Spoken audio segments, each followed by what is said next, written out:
3-2 it would finish. As it turns out, it's Hansi Flick, who's pretty good in finals. It must be a feeling that he's been having, because if you look at his finals across his time with both Germany and what he's done with Bayern and what he's done with Barcelona, he has managed to win almost all of the finals that he's played in, and today is another final win today. It is 3 from 3 with Barcelona. So not almost all according to this list. Okay, I've got 7 of the 8 finals he's overseen. All right, going into this game. That's it. You're going against. Yes, going against the statisticians today. Yeah, going against I them. like it, Kay. All right, Luis Garcia is with us, joining us now. Luis Garcia's got to be happy after seeing that. Another win for Barcelona, a worthy one for you, Luis. Yes, another win. Good job by the Hansi Flick's players, but definitely it was more even than we thought in the beginning of the game. By the situation that both teams arrived to this final, I think I would have said 60-40 for Barcelona, and in the end it was very, very close, because Real Madrid proved once again that when the big moments arrive, all the players, they stop, make a step forward, and they show what they need. They show there is the talent, and of course that competitiveness that comes with the jersey. We saw in the first 45 that better Barcelona, more dominant, more controlling the game, but in those last 5 minutes, everything just blew away, and we saw how Real Madrid controlled it and scored that fantastic goal from Vini Jr. In the second half, there were moments, there were waves from one side to the other side, and at some point I saw Real Madrid really, really strong, and even I thought that at some point they will manage to do what they do the best in these kind of finals, bring everything going forward and scoring that goal to allow them to win the trophy. But it was Barcelona who found that fantastic goal luckily deflection from Rafinha, and in the end a very exciting game. I think that everyone, doesn't matter if you are Barcelona, Real Madrid fan, could say that they didn't enjoy this beautiful 90 minutes. And there he was, Rafinha making a sliding challenge. That is what I think Hansi Flick appreciates. I love the goals, love what he does offensively, but when the work is needed, he's willing, and he leads the team by example and saying, follow me. I'll do the running as well on this side of the field. If you're going to play with a high line and you're going to then press higher up the pitch, you have to have players that are both willing to do it and capable of doing it. And Rafinha is that player who does it extremely well for Barcelona. I think they will concede less goals when Rafinha is on the pitch, because the press is better, which then puts less pressure on the high line. And obviously him missing for a portion of the season so far was a big loss. Now him coming back not only into fitness and form, it makes a huge difference for Barcelona going forward. What else did you like about Barcelona today, Luis? Well, I think they got a good rhythm. They control well the game for many minutes during the game. I think that Frankie de Jong and Pedri did a fantastic job doing that, trying to keep the rhythm high or slow, depending on what were the needs of the team. I think in defense, we didn't see anymore that high line, that aggressive high line. I think the Hansi Flick has managed to control a little bit. The line was high, the pressure was high, but for many minutes when you could see that Vinicius Jr. was hanging on the left side, there was a control over that kind of situation. There was no anymore let's go forward, let's bring the high line, just being aggressive and being exposed. I think there's been a talk there, and we've seen a more controlled Barcelona, more narrow, more compact, and that high line just being done perfectly when it has to be done. So I think there is something that it has been done there for Barcelona. Very important for what is coming next, because it's not only about today, it's about what is coming in Champions League, in the Copa del Rey, and of course in La Liga. If I can just, because we haven't spoken enough about the high line, if I can just address that for a second. Today wasn't exposed nearly as much because Real Madrid was so far back, so deep, particularly in the first half. So even if Real Madrid won possession of the ball, they had no outlet. There was no threat in behind.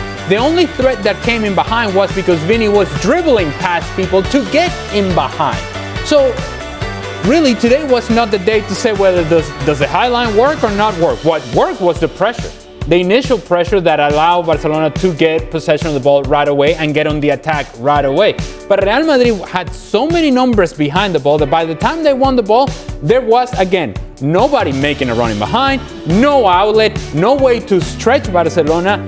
it was all done individually by the effort of Vinny Jr. in particular. Other than that, no real threat. The effort from Vinny Jr. with the ball. Correct. Because multiple times Gonzalo Garcia tried to start to press and then realized that he didn't have any help, so there's no point. I might as well just step back and get into defensive shape because nobody else was going to help him with that press. In this stage, when you knew you had a not 100% Mbappe to come on, and you had a guy that was tormenting Koundé, tormenting him throughout throughout the whole match, and you needed a goal.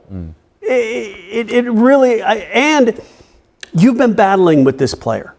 You've had these situations, and now here was an opportunity where the player and the manager could come together, and the manager could say, Vinny, yes, this is what we want to see from you. And instead, all that focus gets shifted to him pulling him off at an unideal moment for no reason. But you listened closely to Xabi Alonso speaking after the game when he explained why he did take Vinny off. Well, according to Xabi Alonso and what he said in the press conference in very clear Spanish, and I hope I still understand my native language, he said, well, look, Vinny, he lasted for 85 minutes at a very high level, but he asked to be substituted because he was struggling with cramps.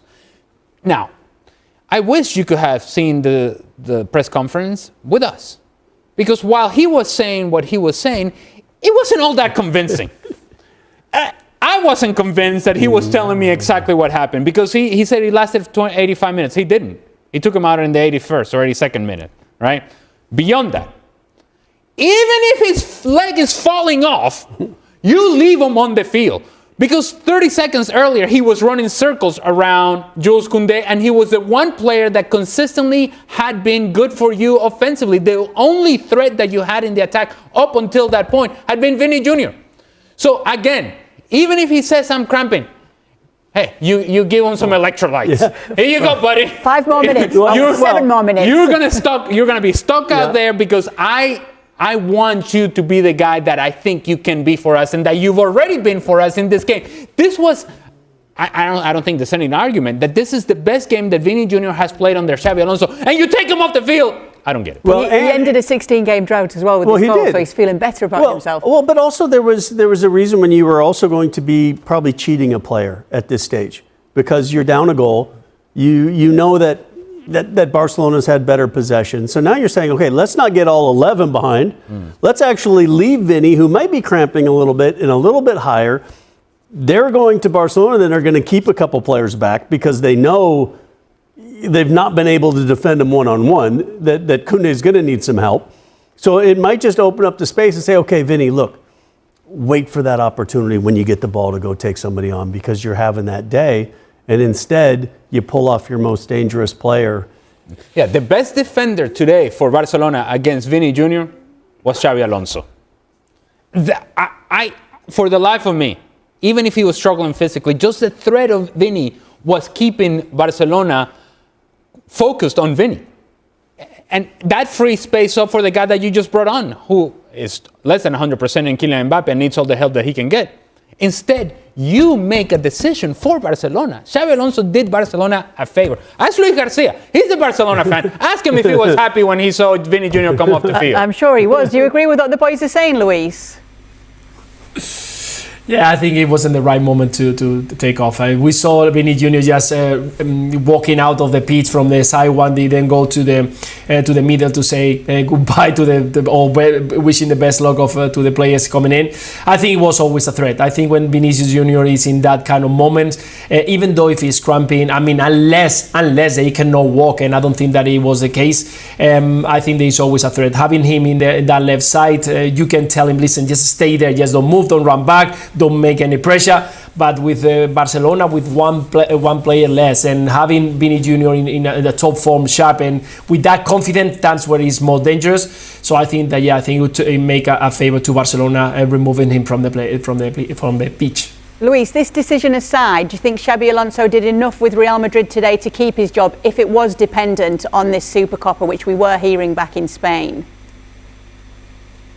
Definitely did a fantastic job. Starting from the first 45, when he made a change, he brought Tchouaméni into the centre back because he saw that he was having problems, and Valverde bringing to the middle, Asensio to the right back. I think Asensio did a fantastic job also in that right side today. Tchouaméni also as a centre back, that's a movement that he realized, he recognized during the game.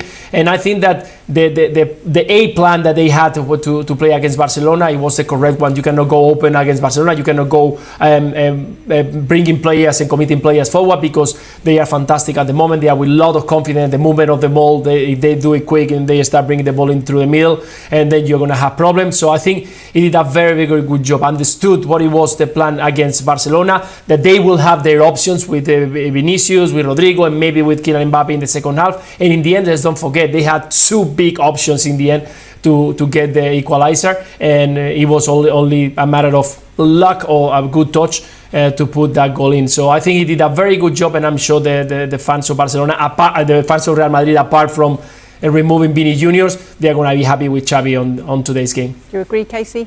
I think so. I mean, and I don't think Real Madrid need to change this. I think part of the problem, I think, is who's really in control of making decisions with the squad. You know, I mean, I see a situation where I think Xavi Alonso would love to sell Vini Jr., give Mbappe that left-hand side, let Gonzalo Garcia be the guy that is that true striker that they haven't necessarily played with for a while. And does that change the dynamic of who actually is the man in charge? It's so difficult for a coach at any level when players have more power than you and nobody really knows who's actually making decisions. Because it doesn't look like, I mean, and take this late substitution. It never really looked like Vini and Alonso have been on the same page. Well, Xabi Alonso better hope that Vini comes out in one of the social media outlets and said, look, I was cramping, I couldn't feel my legs anymore, I asked to be substituted, the coach made the right decision. All right? He better hope that he says that instead of actually coming out, which is more likely than not, and say, I was fine, I wanted to keep playing. And if indeed that happens, now we've created a whole soap opera that didn't need to be there. And this is why I think Xabi Alonso has harmed himself. In making this decision, an unnecessary substitution, he has now created yet more drama around him and his relationship, or not, with Vini Jr. And that in itself, again, is only going to create more. So you said something about Barcelona, that they look more like a unit. They look more like a the group. locker room seems more together, cohesive for sure. You don't say cohesion when you talk about Real Madrid. Correct. And Vini Jr. and his relationship with Xabi Alonso. Yeah, we've got to give a big nod to Hansi Flick for that. He's standing by with Gemma Soler, now the winning coach, to talk about today. So, Hansi Flick, congratulations on this win. I only have two questions, so I'm going to ask you to define this game, a bit chaotic. What did you tell the players in the cooling break, because it changed the first half, and how proud are you of this team? No, very proud. So I think we played like we wanted to play.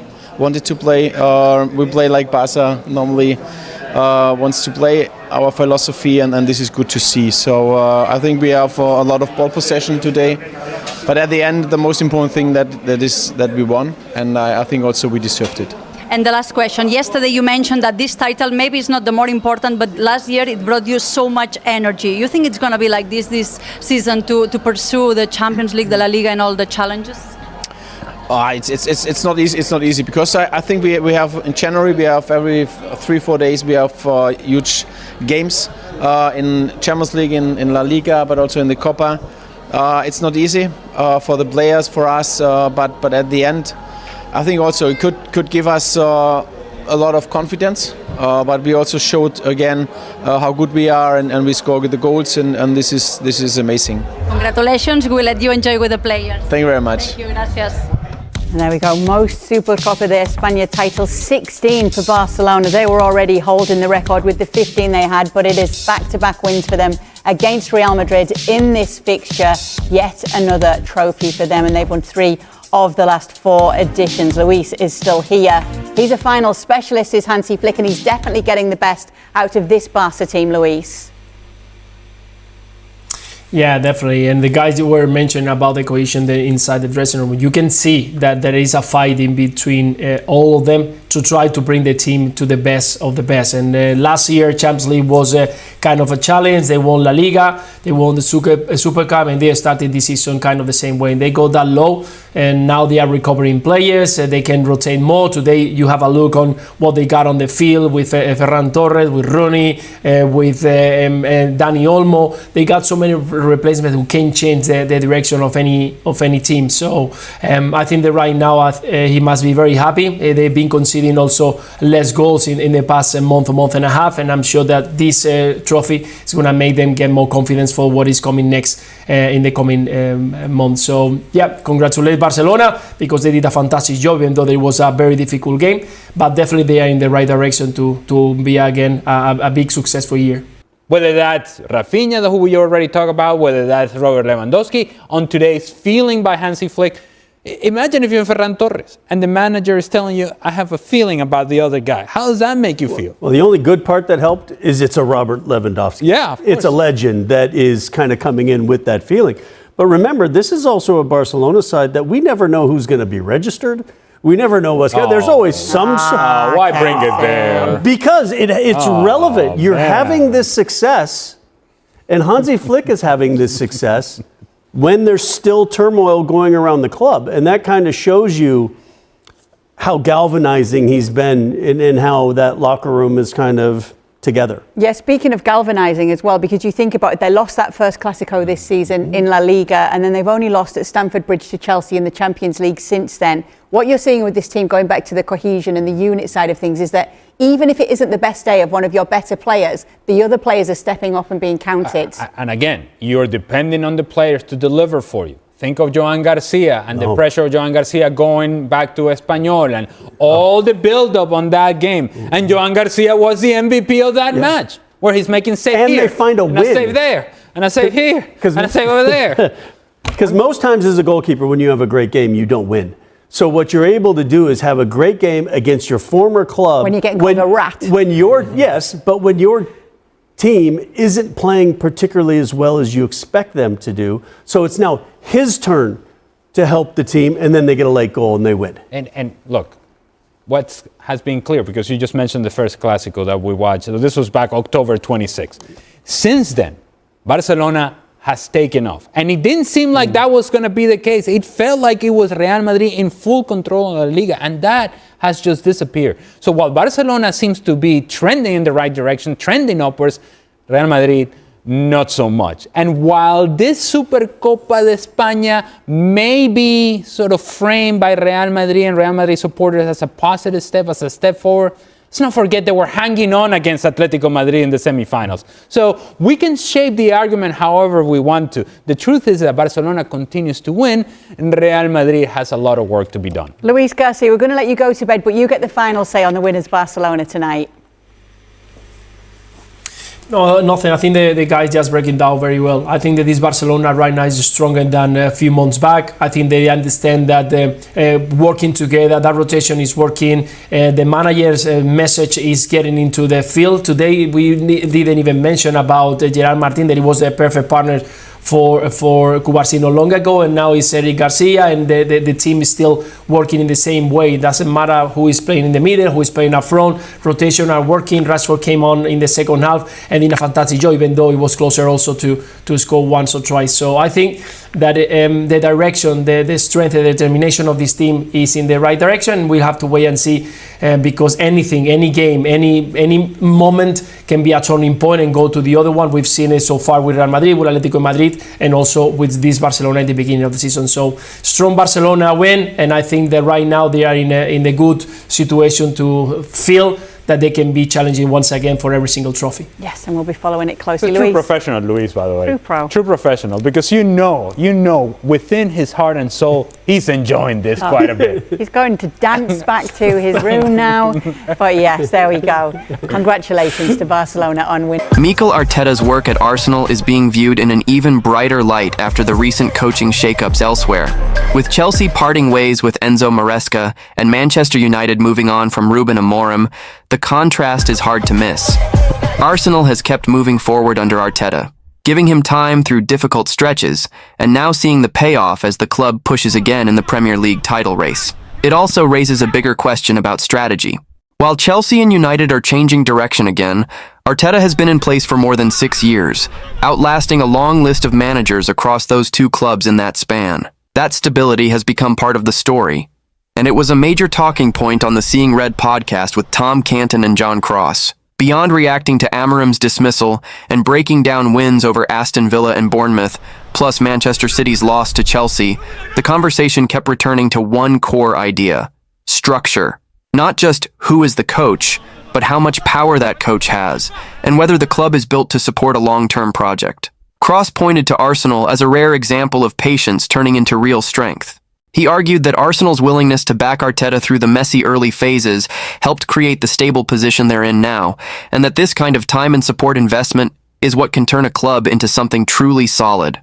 Canton's response was sharp and honest.